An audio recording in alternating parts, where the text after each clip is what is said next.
Awali aktivitas dan pelayanan Anda melalui renungan pagi menjadi putra dan putri Allah. Terdengar panggilan Roh untuk mengangkat salib, dan mereka yang mengangkat salib akan menemukan bahwa salib mengangkat mereka. Dituliskan oleh Ellen G. White bersama Pendeta Denny Kanajo. Selamat mendengarkan.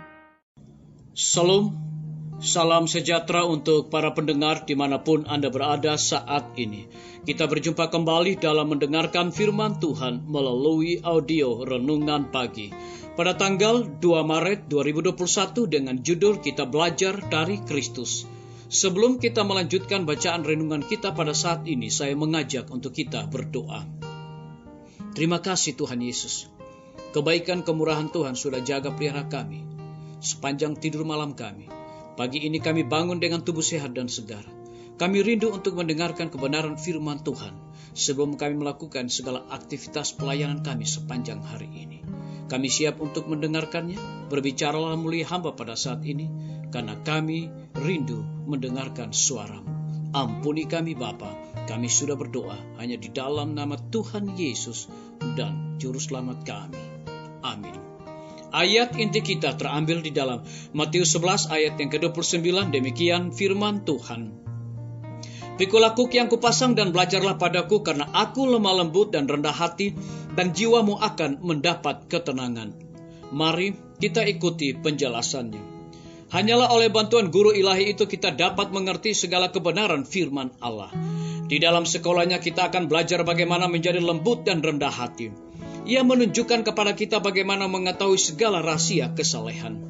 Biarlah mereka yang menginginkan pendidikan yang setinggi-tingginya belajar bahwa Allah dekat kepada semua orang yang mencari Dia dengan segenap hati.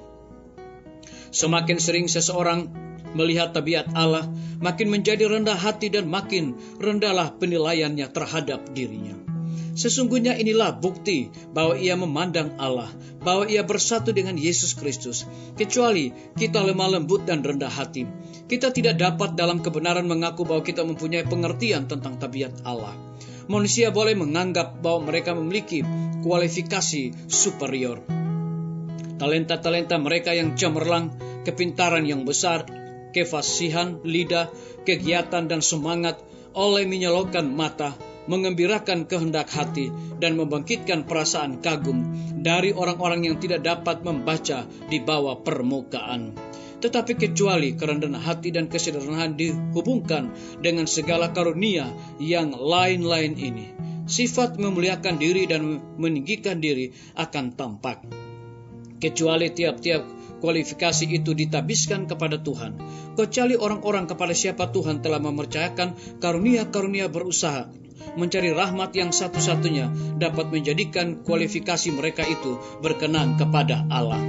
Mereka dipandang oleh Tuhan sebagai hamba yang tiada berguna. Korban sembelihan kepada Allah ialah jiwa yang hancur, hati yang patah dan remuk, tidak akan kupandang hina.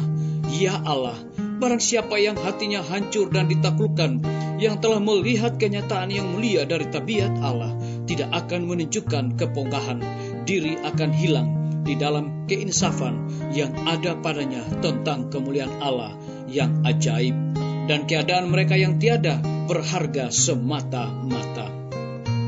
Semua orang yang menghargai kehidupan yang bahagia dan suci berjalan bersama dengan Allah, tidak akan membiarkan sesuatu terbengkalai kalau saja mereka boleh mendapat kilasan kemuliaannya. Di segala tempat dan di bawah segala keadaan, mereka akan berdoa kepada Allah agar mereka boleh dibiarkan melihat Dia. Mereka akan menyayangi roh yang lembut dan menyesal, yang gemetar pada firman Allah. Biarlah bacaan renungan kita saat ini akan menjadi berkat bagi kita semua. Mari kita tunduk kepala dan berdoa. Terima kasih Tuhan Yesus, kebenaran firman Tuhan pada pagi hari ini mengajak kami, memanggil kami, agar supaya kami menyerahkan segala beban hidup kami dan memikul kuk Tuhan, karena kuk yang dipasang oleh Tuhan itu ringan dan Tuhan itu lemah lembut adanya. Terpujilah namamu ya Tuhan. Saat ini Hamba berdoa untuk pemerintah kami. Tuhan memberkati Bapak Presiden bersama dengan wakil, seluruh menteri dan stafnya, gubernur, wali kota, bupati, camat, lurah, RT, RW. Hikmat dan pengetahuan sorga Tuhan berikan kepada mereka, agar dapat menjalankan roda pemerintahan di tengah-tengah kondisi dunia saat ini. Pemerintah kami sangat membutuhkan kuasa Tuhan yang ajaib. Kami juga berdoa untuk para tim medis. Tuhan berkati dokter, perawat, bidan, dan semua para pekerja kesehatan. Curahkanlah hikmat, pengetahuan sorga, dedikasi di dalam pelayanan. Karena begitu banyak orang yang membutuhkan pertolongan pelayanan mereka. Ajarlah mereka melayani dengan sukacita. Kami juga teringat guru-guru kami, kepala sekolah dan semua siswa. Mereka harus bergumul belajar dari rumah saat ini. Tapi kami percaya Tuhan berikan sukacita kepada mereka.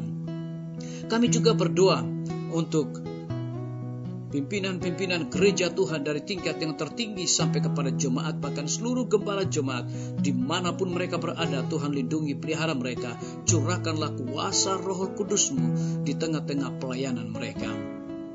Kami teringat TNI, Polri, PNS, wira swasta, petani, pedagang, nelayan, tukang grab, saudara-saudara kami yang ada di dalam penjara. Tuhan lindungi, pelihara mereka, cukupkan kebutuhan mereka, dan biarlah mereka juga menjadi berkat di dalam segala tugas dan tanggung jawab yang Tuhan percayakan. Kami berdoa untuk para pendengar yang setia dimanapun mereka berada saat ini.